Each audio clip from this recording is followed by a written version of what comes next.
I'm the Director of Dining and Business Services for Tufts University. I'm responsible for the dining program on the Medford, Somerville, and SMFA Boston campuses, which serves primarily undergraduate students, but our customer includes graduate students, staff, faculty, alumni, administrators, visitors. We have dining centers, we have retail cafes that actually the public can access.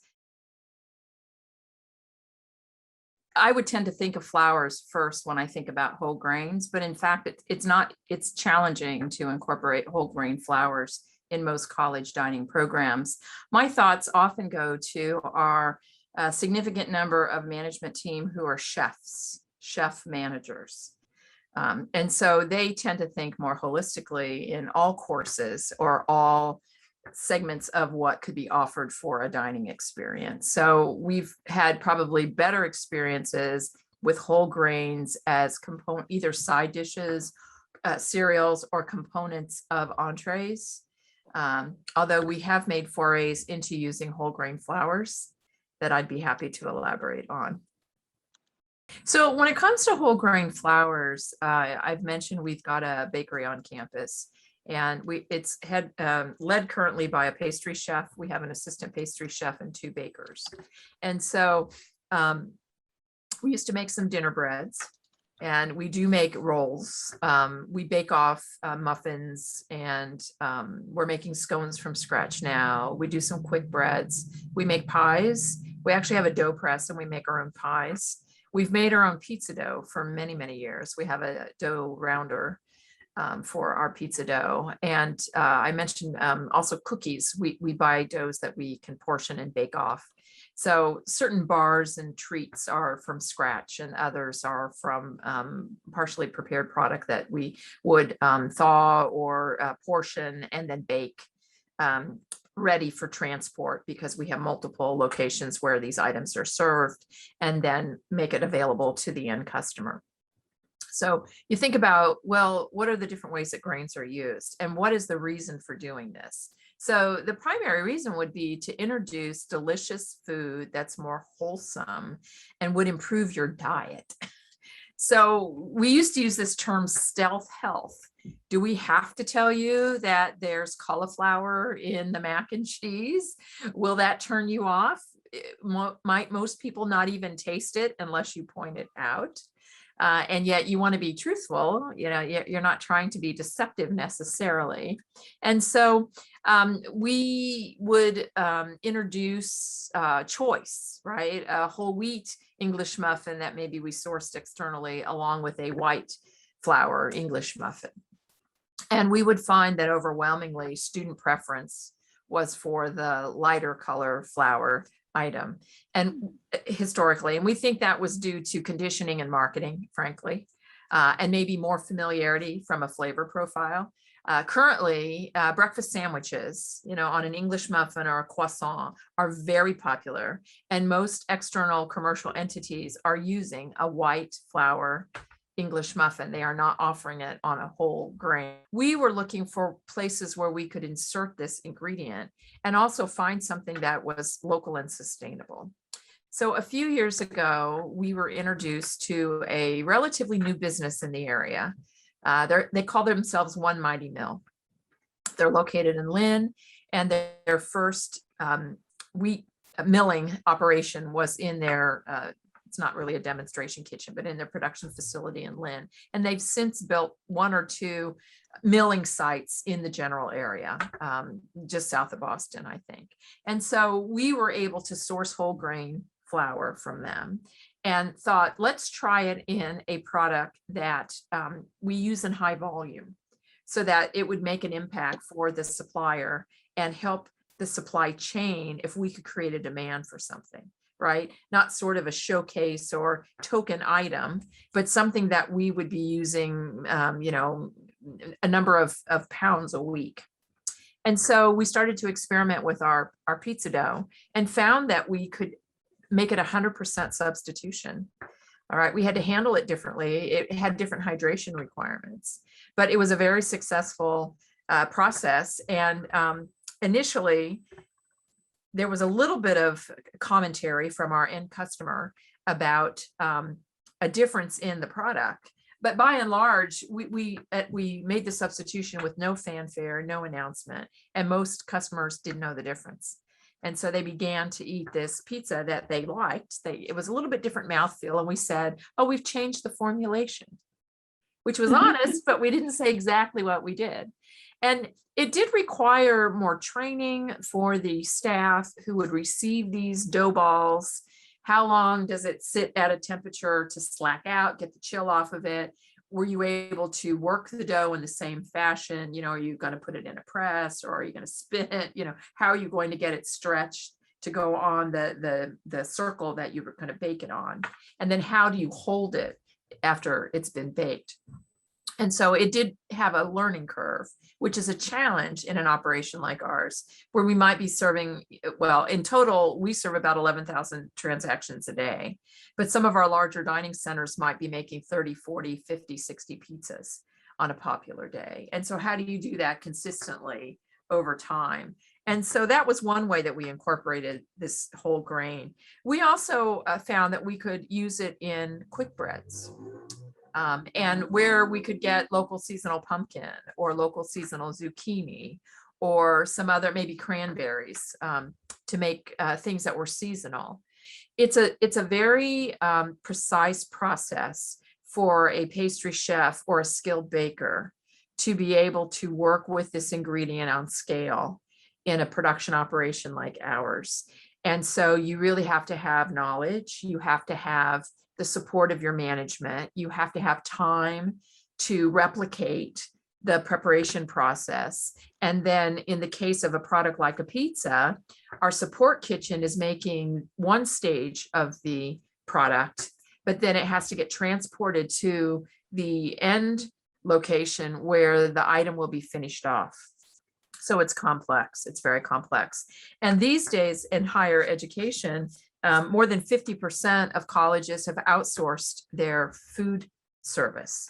And so a for-profit entity may or may not have chosen to bake items on site with a bakery the way we have.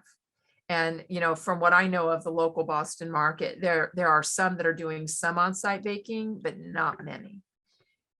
And so this is why we look to another aspect of our menu, which are other kinds of whole grains that can be incorporated into side dishes, or I'm not saying muesli is a whole grain, but things that might be able to be cooked for breakfast and those sorts of things.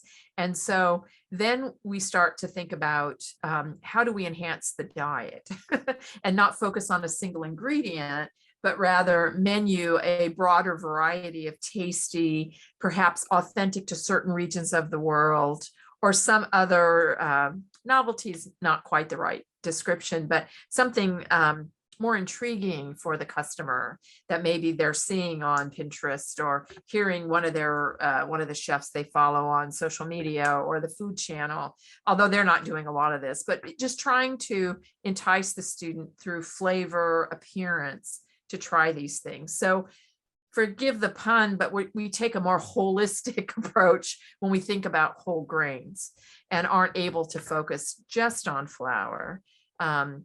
Although we'd like to see re-regionalization of wheat. We'd love to be able to see farmers plant more of certain type of hardier wheats as cover crops that help them throughout the year, right? And have a marketable item, not something that they're just going to till under, when spring comes, and help support the local economy in that way, and introduce it as something that we can incorporate in our menus. As far as the bread type items, no, they don't overwhelmingly gravitate to the whole grain versions, which is disappointing for us. And so again, it takes skill, it takes patience. You have to be able to work with whatever your changing environmental condition is in your bake shop. If it's more humid, if it's more dry, if you've got a draft, they call them formulas for a reason. Yeah. And so depending on the skill level that, the operator has available, you need things that are fairly tolerant of some variations in ability from day to day. We have an off day. Do you want the whole batch messed up, or perhaps that individual, the person who's most expert at making the pizza dough, has to be out for a few days? Do you just suspend the product, or do you have someone else that can step in? These are the real life kind of challenges. So when it comes to breads, we've not had the adoption we've been looking for. So we've looked for other methods. So whether it's, oats, we're doing overnight oats with different types of fruit and sometimes savory. We do a lot with quinoa. We've introduced a number of dishes that have farro in them. We've done some with sorghum. Certainly bulgur, different types of rices, some of the ancient rices. And so these are other types of things that we've tried to introduce on the menu on a broader scale. We're always experimenting a bit to see how to, again, describe accurately, truthfully, but in a way that's going to be enticing, that does justice to the dish and emphasizes things that will resonate with the student. We delegated to two chef managers to be the leaders of our menus of change adoption. And so we started with, there's 26 principles here. Some are about production and others are about program or sourcing. You rank them, what are your top 10 or 10 out of this? And then of that, what do we feel are the most attainable or would make the most impact for Tufts dining? And so it was an iterative process of the chefs organizing themselves and saying, and learning more and saying, yeah, I think that's really important. And this is a framework that I can use to express my passion for better food and be part of something that's going to really make a difference. And from that, adopting more whole grains was something that they felt was really important and would work on. Now, only 2 of those chefs actually work directly with the central kitchen and bake shop. The other 9 are out in the other operations. So, and one in particular, the one that's chairing this initiative, would much rather defer to the pastry chef, because even though he has some baking background, he doesn't want to dictate to the pastry chef, hey, you need to change everything. Right? I mean, they have conversations about what would it look like if more of our stuff was whole grain. And she's like, of course, this makes sense, but I have to work through this. Right. And I have to design things that are more foolproof. Right. Like I know how to take the temperature of the room. She doesn't necessarily know the barometric pressure, but she knows how to adjust those formulas based on the environment. But if she's going to hand this off to a baker who has that title, but not really the training, but they've been baking off cookies for years, and now I'd like them to make scones from scratch. Can I give them something that's going to be successful?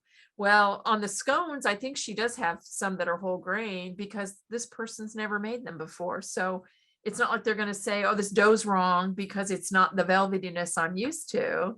They're just going to say, oh, is this what it's supposed to be? I can make sure it's like this every time I make it. Right. So sometimes when you're starting fresh, literally with someone that's not familiar with something, it's an easier learning process because you're not translating in your head, oh, it should be this. Oh, no, it's different because of that. Right. And so they very much embrace this opportunity to make a difference by adopting these principles and how they were approaching menuing and recipe development. And we've given them goals. Frankly, we've said, this is something that the university believes in, we believe in, and we're looking to you to recommend to us an effective way to start to achieve this. And they were like, okay, we want to do this. And here's where we think we should start. And we said, great. We think you've come up with good recommendations. We support that. And, again, iteration, but empowering and making resources available and then supporting them along the way. Course corrections, not sure that's going to work, but, or whatever the feedback needed to be. And frankly, I wouldn't say we've had any failures yet, but management has to be willing to let people fail and learn from that. I think they say fail fast, but don't keep repeating the same mistakes. Fail fast, move on, right? And just trial, move on, trial, move on. The things that seem like they are going to work, you stick with and you add to that. And you learn, okay, we took this as far as we could. Let's let it, the product is maturing. We'll keep an eye on it. And then, oh, it's been here for a while and some of the interest is waning. What do we have coming up after it? Or take measure the win. Are we in a moment where people are realizing, gosh, I've been cooped up, I've been cooking for myself, this is better for me? Can we seize that and start to pivot our menuing or our recipes towards these things that people are more willing to try? I think humans in general are creatures of habit. I don't mind change, just don't change me. And so for some people, it really resonates. For others, it's just, oh, I used to use this color thing and now I use this color thing. Or, you have to be retrained. People sometimes just want routine. And when you introduce these new things, you have to support them as they're learning new cooking methods, or you can't just put a lid on it and come back half an hour later. You have to stir it every 10 minutes. There's a lot of training that goes on with it, but hopefully they taste it, it's delicious, and they know that this is something the students want, then they're more motivated.